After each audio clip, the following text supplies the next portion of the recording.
Vamos entender a predestinação em Judas, Jonas e Moisés? Começando por Judas, a gente lê aqui em João capítulo 6, Jesus dizendo no versículo 70: Replicou-lhes Jesus: Não vos escolhi eu em número de 12? Contudo, um de vós é diabo. João capítulo 13, verso 18 também diz: Não falo a respeito de todos vós, pois eu conheço aqueles a quem escolhi. É antes para que se cumpra a Escritura: aquele que come do meu pão levantou contra mim seu calcanhar. Deus já sabia o perfil de cada um dos discípulos. Jesus já sabia o perfil de cada um dos discípulos. E mesmo sabendo que Judas ia fazer o que realmente ele veio a fazer, Jesus o escolheu. Uma que Jesus não escolhe só pessoas perfeitas. Aliás, se existia alguém ali de alta qualidade, quem sabe o maior nome entre os discípulos, era o nome de Judas. Por sua formação, por sua qualidade intelectual, ele até mesmo era responsável pela administração das doações que o grupo recebia. No entanto, ele se tornou ganancioso, tinha interesses por estar ao lado de Jesus, interesses de poder ao estar ao lado de Jesus, e ele se perdeu no meio do caminho. Deus já sabia disso, por isso que o texto coloca que assim já estava escrito na palavra de Deus. Em relação à maneira como ele tratou com o seu erro, foi o seu grande problema. Ele não soube aproveitar a misericórdia de Deus, o perdão de Deus, a graça de Deus e a bondade do Senhor. Por isso ele se enforcou. Pedro, que cometeu também erros contra Jesus, foi alcançado pela misericórdia, pela graça, pela bondade do Senhor, pelo perdão, porque ele aceitou aquilo. Da mesma forma, nós com os nossos erros podemos também lidar com eles de duas maneiras, ou abandonando os caminhos de Deus e a vontade de Deus e o sonho de Deus para nós, ou nos rendendo a Ele de novo, pedindo perdão e desculpa pelas nossas falhas. Apocalipse 21, 14 conta que na Cidade Santa, em sua base, em seus fundamentos, que é composto por 12 pedras, vai estar ali gravado o nome dos 12 apóstolos. Era para ser o nome de Judas gravado ali. Mas Matias, que foi escolhido para substituir Judas, é que vai ter o nome dele gravado na Nova Jerusalém, nos fundamentos da Nova Jerusalém. A gente encontra na história da Igreja Adventista algo muito semelhante nesse sentido. Existiu uma pessoa que foi chamada por Deus para exercer o dom profético. Essa pessoa era chamada de William Foy. William Foy, um cristão presente, dedicado em sua igreja. Deus o chamou, ele era uma pessoa já de idade, uma pessoa negra, e porque ele era negro, ele pensou que existiria um preconceito em relação a aceitar a mensagem que ele iria dar. A gente vê que Deus, depois de chamar o William Foy para esse dom profético, Deus chamou um outro irmão da igreja chamado Hansen Foss. O Hansen Foss ouviu a mensagem de Deus e teve medo também de pregar, de comunicar a palavra de Deus às pessoas da igreja. Só que ele ouviu uma voz, onde Deus dizia para ele que ele havia pecado contra o Espírito Santo, porque ele não comunicou a mensagem que Deus havia dado a ele. Ele então, quando ouviu aquela voz, se assombrou e foi falar com a igreja tudo o que ele havia ouvido, mas naquela hora ele se esqueceu de tudo que Deus havia dito para ele, ele não conseguia pregar, ele não sabia o que falar para a igreja. Porque William Foy e Hansen Foss negaram o chamado deles para o dom profético, Deus se dirigiu a uma outra pessoa, uma mocinha, chamada Ellen Gold Harmon. Ela era uma menininha de seus 16, 17 anos. E aí Deus, então, falando com ela falou, tá bom, vou lá falar para a igreja isso aí que o Senhor está mandando. E aí Deus, então, que havia dado uma visão para ela, havia dado uma mensagem para ela, quando ela comunicou à igreja, quem estava lá? Surpreendentemente, naquela igreja estava William Foy. William Foy confirmou com brados de alegria que ele também havia recebido aquela visão, mas ele não tinha tido coragem de transmitir. E Hansen Foss também estava lá, naquela reunião, naquela pregação, e ele confirmou também que ele havia recebido uma mensagem e ele disse para os irmãos, olha aí, irmãos, era essa a mensagem que eu ia pregar aquele dia, mas eu esqueci, Deus bloqueou a minha mente.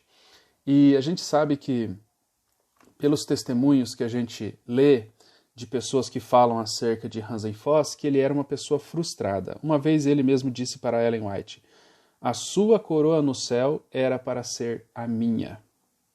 Porque ele havia negado o chamado de Deus para aquela missão.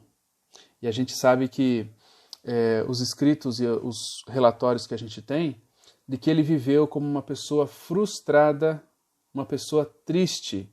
E ele mesmo disse, eu sou um homem perdido, porque eu pequei contra o Espírito Santo. Uma pena.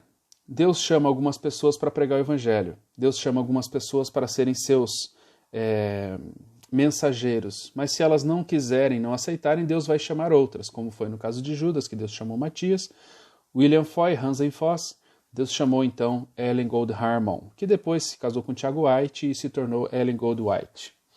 Mas eu quero também tratar aqui do caso de Jonas. Jonas, ele já era profeta em Israel. A gente lê isso em 2 Reis, segundo livro de Reis, capítulo 14. E Deus queria não só salvar a cidade de Nínive, mas Deus queria também ensinar uma lição para Jonas. E Deus falou, Jonas, você vai para Nínive. Ele já era profeta consolidado há um tempo. E ele falou assim, ele tentou fugir, falou que não ia para Nínive. Mas veja, irmãos, quando a gente já tem a nossa história com Deus, a gente não pode estar com Deus só nos momentos onde a missão se torna fácil. Uma que não era nada fácil pregar para os ninivitas, eles eram muito violentos. Outra, que Jonas queria que eles queimassem mesmo no juízo final, queimassem no fogo do inferno, porque eles eram muito cruéis. E era essa lição que Deus queria ensinar para Jonas. E Deus levou Jonas de arrasto para Nínive. Sabe, irmãos, a minha filha, às vezes, ela não quer lavar louça. E eu preciso dizer, você vai lavar louça. Eu não quero saber tua vontade, tua opinião, eu não quero saber o que você quer fazer. A minha filha, às vezes, ela não quer ir dormir cedo. Eu falo, não, você vai dormir cedo. É a hora de você dormir e vai dormir. Porque aquilo, para ela, vai ser algo importante. Eu preciso ensinar ela a lavar uma louça, a cuidar da casa. Eu preciso muitas vezes ensinar ela que é hora de estudar. E assim por diante. Quando um filho precisa de algo para um aprendizado, a gente, como responsável por ele, precisa conduzi-lo naquele caminho de aprendizagem. E Deus conduziu Jonas num caminho de aprendizagem. Uma que ele era profeta, ele tinha que pregar. Era a missão que Deus deu para ele. Outra, que ele, no capítulo 4 do seu próprio livro, né, o livro de Jonas, ele recebe uma baita lição de moral. Deus dá para ele ali uma baita lição de moral. Porque o profeta ele também tem que ouvir algumas verdades algumas vezes. Deus mostra para ele que ele tinha que amar mais as pessoas, né? E Moisés, ele não queria falar com o faraó, mas era uma missão muito importante. Moisés, que dizia que amava o povo dele, amava o povo de Israel, então agora prova esse amor. Vai lá, eu vou te usar e você vai falar com eles. Não, mas eu vou te dar todas as condições. Aí é que tá, irmãos. Deus, ele dá todas as condições. Não vou dizer coitadinho do Jonas, não. Ah, Deus obrigou ele. Gente, ele foi o pregador de mais sucesso na história da Bíblia. Imagina se Deus te obriga a fazer uma missão que você vai ter sucesso, coisa boa. Moisés, mesma coisa. Ele pegou e foi cumprir uma missão de sucesso. Quanto poder Deus deu para Moisés, quanta coisa boa Deus deu para Moisés. A autoridade e os milagres aconteciam através da mão dele. Isso é crueldade da parte de Deus? Olha, então uma coisa que eu preciso tratar aqui para encerrar é a seguinte: você entregou a sua vida a Jesus? Você entregou a sua vida a Jesus sem reservas? Porque se você entregou a sua vida a Jesus, a vida é dele. Ele vai fazer o que ele quiser na sua vida. Ele vai conduzir a sua vida. A gente vê Jesus falando o seguinte, dizendo, Pai, se queres, passa de mim este cálice, contudo não se faça a minha vontade, e sim a tua. Quantas vezes a gente ora dizendo, Senhor, cumpra-se em mim a tua vontade. E aí Deus fala, então tá bom. Daí Deus vem e cumpre a vontade dele em nós e a gente não gosta. Espera aí. É bom tratar de uma coisa aqui. Deus muda o curso da história? Deus muda. A oração é prova disso. Senão a oração é uma mentira. A gente ora por uma pessoa que está doente, a pessoa que estava doente é curada. A gente ora por um problema e o problema é resolvido. Eu tenho certeza que todas essas pessoas aqui oravam a Deus dizendo: Senhor, eu entrego a minha vida a Ti. Ah, entrega? Então eu vou fazer uma coisa aí com a tua vida. Ah, mas depois os outros vêm falar que Deus ali interferiu na vida deles. Claro que interferiu, porque as próprias pessoas deram autorização. Em Gálatas capítulo 2, versículo 20, Paulo fala: logo, já não sou eu quem vive, mas Cristo vive em mim.